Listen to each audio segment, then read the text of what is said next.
Hello, and welcome again to Eldritch Storytime, where I, the Eldritch AI, will read for you an Eldritch story. Now, today we have Edgar Allan Poe's The Black Cat, a story of, unsurprisingly, a black cat. And, as we all know cats, they can certainly be spiteful. So, let's see what happens. For the most wild yet most homely narrative which I am about to pen, I neither expect nor solicit belief. Mad indeed would I be to expect it in a case where my very senses reject their own evidence. Yet, mad am I not, and very surely do I not dream. But tomorrow I die, and today I would unburden my soul. My immediate purpose is to place before the world plainly, succinctly, and without comment a series of mere household events. In their consequences, these events have terrified, have tortured, have destroyed me. Yet I will not attempt to expound them. To me, they have presented little but horror. To many, they will seem less terrible than Baroque's. Hereafter, perhaps, some intellect may be found which will reduce my phantasm to the commonplace. Some intellect more calm, more logical, and far less excitable than my own, which will perceive in the circumstances I detail with awe nothing more than an ordinary succession of very natural causes and effects. From my infancy, I was noted for the docility and humanity of my disposition. My tenderness of heart was even so conspicuous as to make me the jest of my companion. I was especially fond of animals, and was indulged by my parents with a great variety of pets. With these I spent most of my time, and never was so happy as when feeding and caressing them. This peculiarity of character grew with my growth, and in my manhood I derived from it one of my principal sources of pleasure. To those who have cherished an affection for a faithful and sagacious dog, I need hardly be at the trouble of explaining the nature or the intensity of the gratification thus derivable. There's something in the unselfish and self-sacrificing love of a brute which goes directly to the heart of him who has had frequent occasion to test the paltry friendship and gossamer fidelity of mere man. I married early and was happy to find in my wife a disposition not uncongenial with my own. Observing my partiality for domestic pets, she lost no opportunity of procuring those of the most agreeable kind. We had birds, goldfish, a fine dog, rabbits, a small monkey, and a cat. This latter was a remarkably large and beautiful animal, entirely black and sagacious to an astonishing degree. And speaking of her intelligence, my wife, who at heart was not a little tinctured with superstition, made frequent allusion to the ancient popular notion which regarded all black cats as witches in disguise. Not that she was ever serious upon this point, and I mention the matter at all for no better reason that it happens just now to be remembered.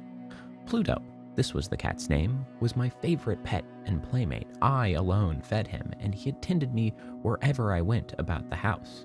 It was even with difficulty that I could prevent him from following me through the streets. Our friendship lasted in this manner for several years, during which my general temperament and character, through the instrumentality of the fiend Temperance had, I blush to confess it, experienced a radical alteration for the worse. I grew day by day more moody, more irritable, more regardless of the feelings of others. I suffered myself to use intemperate language to my wife. At length, I even offered her personal violence. My pets, of course, were made to feel the change in my disposition.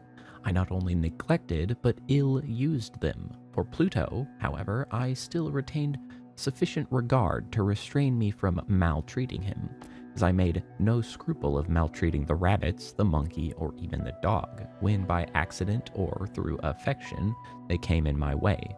But my disease grew upon me, for what disease is like alcohol? And at length even Pluto, who was now becoming old and consequently somewhat peevish, even Pluto began to experience the effects of my ill temper.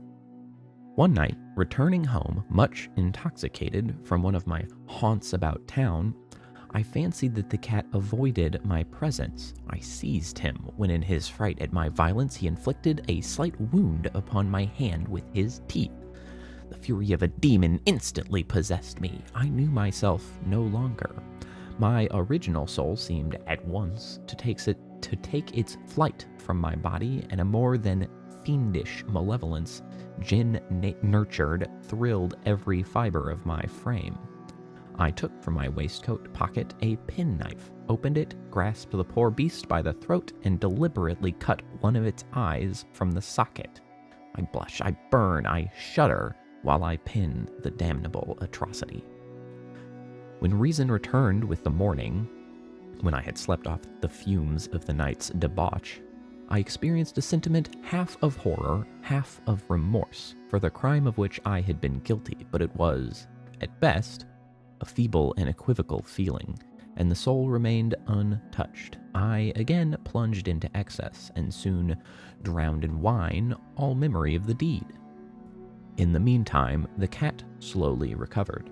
The socket of the lost eye presented, it is true, a frightful appearance, but he no longer appeared to suffer any pain. He went about the house as usual, but, as might be expected, fled in extreme terror at my approach. I had so much of my old heart left as to be, at first, grieved by this evident dislike on the part of a creature which had once so loved me, but this feeling soon gave place to irritation. And then came, as if to my final and irrevocable overthrow, the spirit of perverseness. Of this spirit, philosophy takes no account. Phrenology finds no place for it among its organs. Yet I am not more sure that my soul lives than I am that perverseness is one of the primitive impulses of the human heart, one of the indivisible primary faculties, or sentiments, which give direction to the character of man. Who has not, 100 times, found himself committing a vile or a silly action for no other reason than because he knows he should not? Have we not a perpetual inclination in the teeth of our best judgment to violate that which is law, merely because we understand it to be such? This spirit of perverseness, I say, came to my final overthrow. It was this unfathomable longing of the soul to vex itself, to offer violence to its own nature, to do wrong for the wrong's sake only, that urged me to continue and finally to consummate the injury I had inflicted upon the unoffending brute. One morning, in cool blood, I slipped a noose about its neck and hung it to the limb of a tree. Hung it with the tears streaming from my eyes and with the bitterest remorse at my heart. Hung it because I knew that it had loved me, and because I felt it had given me no reason of offense. Hung it because I knew that in so doing I was committing a sin, a deadly sin that would so jeopardize my immortal soul as to place it, if such a thing were possible, even beyond the reach of the infinite mercy of the most merciful and most terrible God.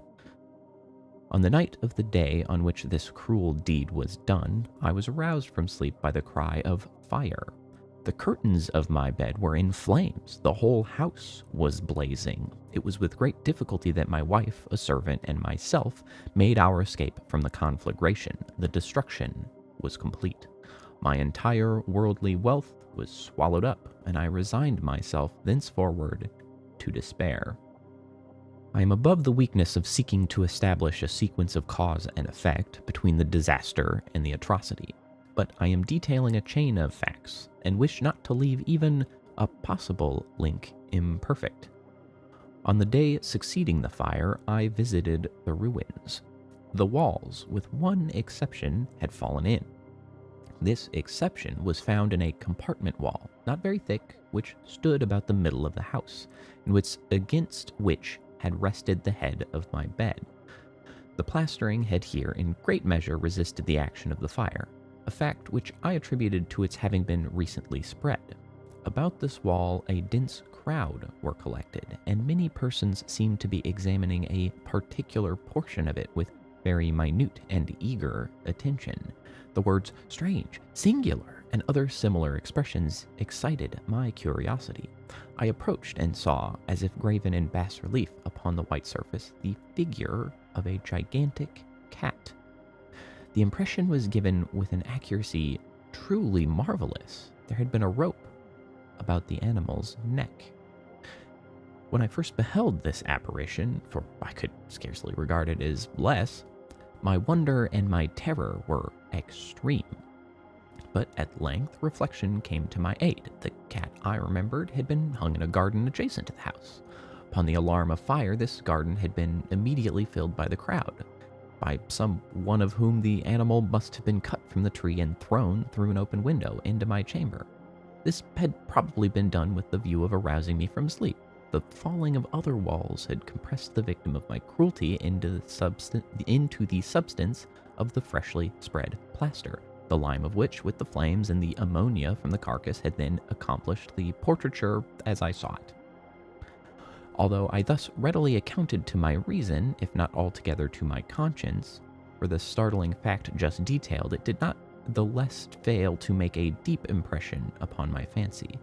For months I could not rid myself of the phantasm of the cat, and during this period there came back into my spirit a half-sentiment that seemed but was not remorse. I went so far as to regret the loss of the animal and to look about me among the vile haunts which I now habitually frequented for another pet of the same species and of somewhat similar appearance with which to supply its place.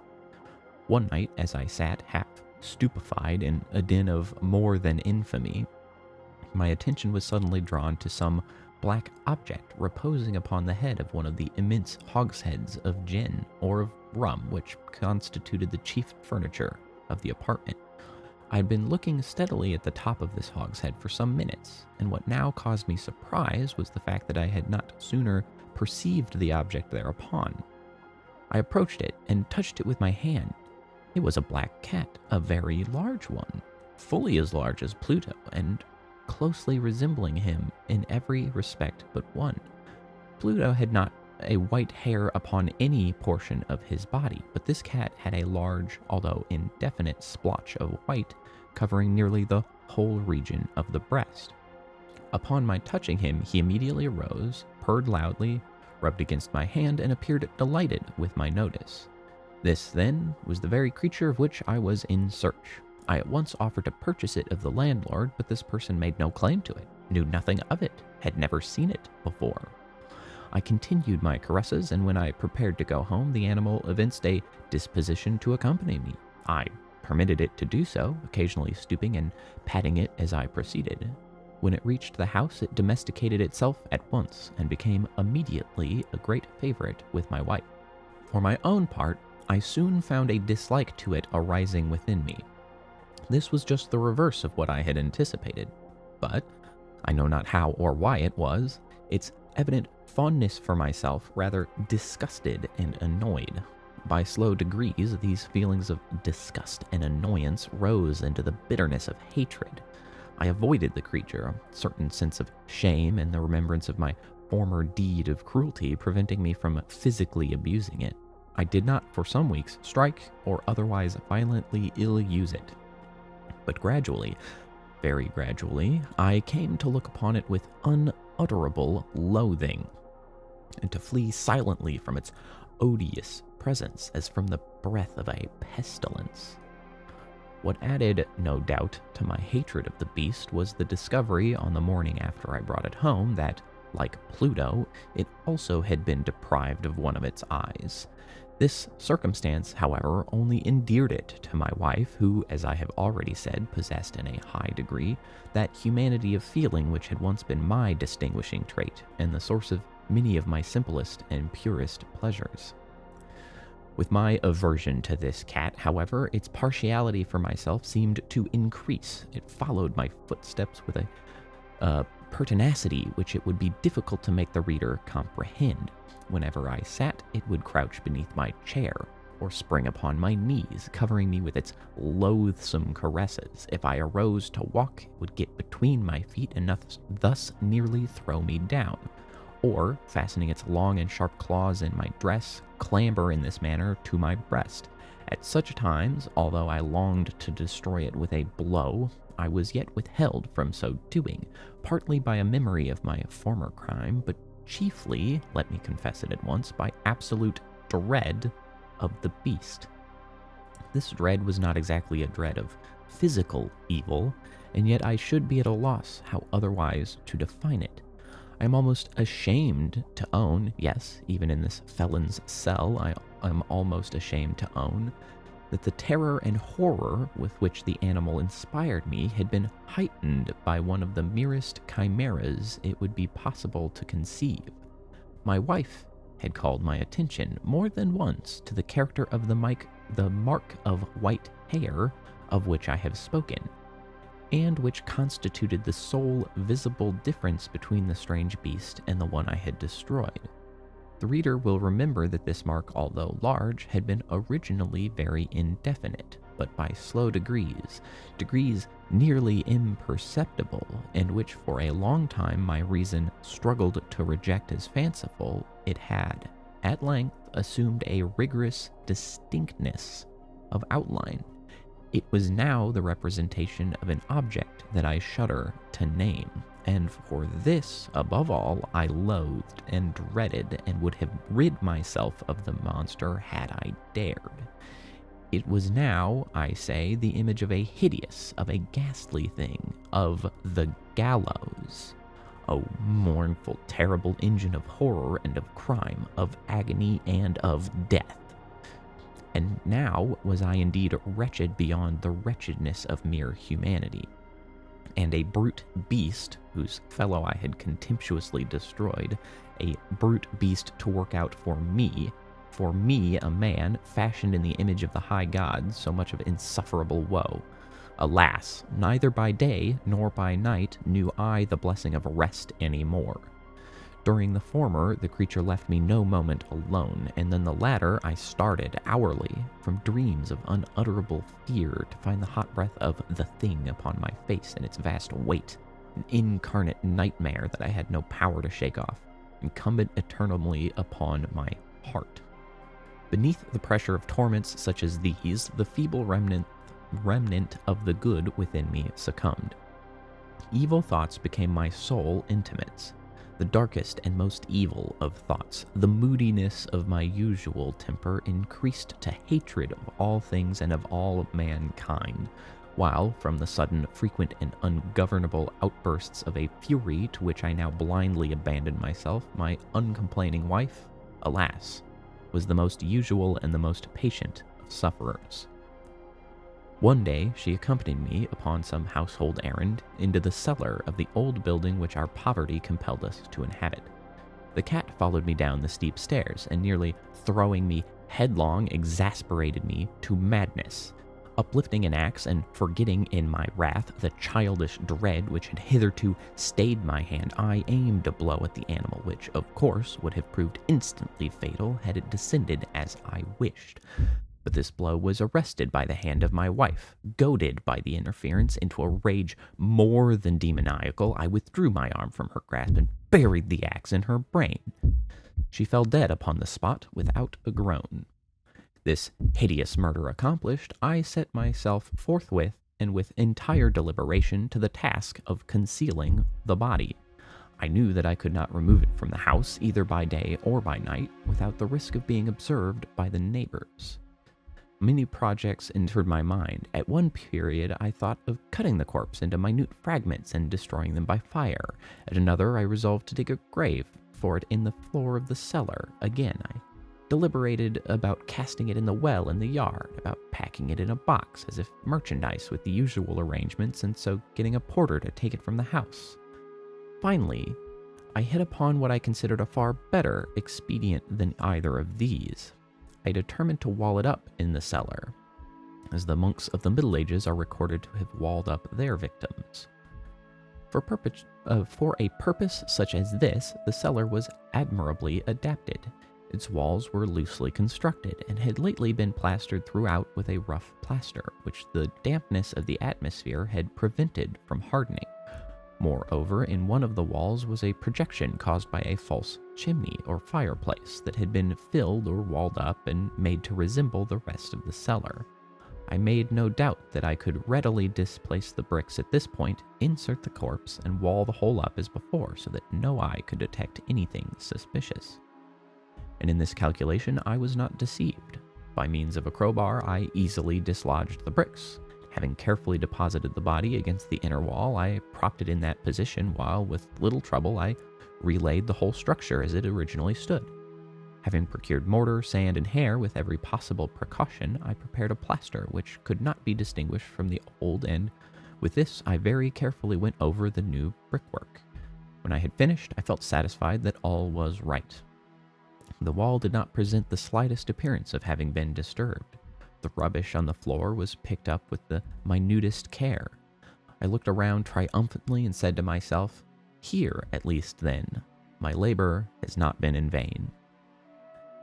My next step was to look for the beast which had been the cause of so much wretchedness, for I had at length firmly resolved to put it to death. Had I been able to meet with it at the moment, there could have been no doubt of its fate.